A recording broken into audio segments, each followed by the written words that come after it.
কেমন আছেন?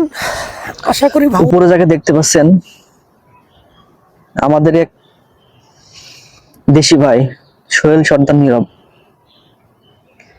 যে হয়তো জীবিকার তাগিদে প্রবাস পাড়ি দেয়। আমাদেরকে সবাই বলে যে রেমিটেন্স যোদ্ধা, কিন্তু আমরা তো প্রকৃত রেমিটেন্স যোদ্ধা না, আমরা হলাম রেমিটেন্স কাপুরুষ। কারণ আমরা টাকা ঠিকই ইনকাম করি, কিন্তু সেটা কাপুরুষের মতো।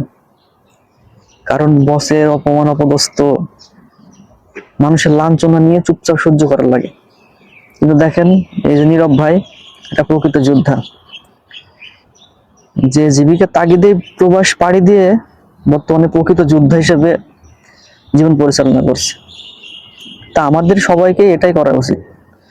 জীবনে বাঁচলে টাকা ইনকাম করব, আর না হলে যুদ্ধের ময়দানে যেয়ে শহীদ হয়ে যাব।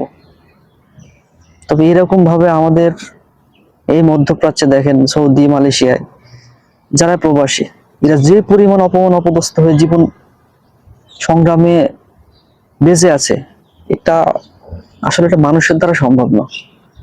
তাই জীবনে হয় টাকা ইনকাম করতে হলে এরকম ভাবে ইনকাম করতে হবে, শত্রু মোকাবেলা করে বেঁচে থাকা। আর এটা হলো প্রকৃত রেমিটেন্স যোদ্ধা। আর আমাদেরকে দয়া করে রেমিটেন্স যোদ্ধা বলেন না, আমাদের লজ্জা করে।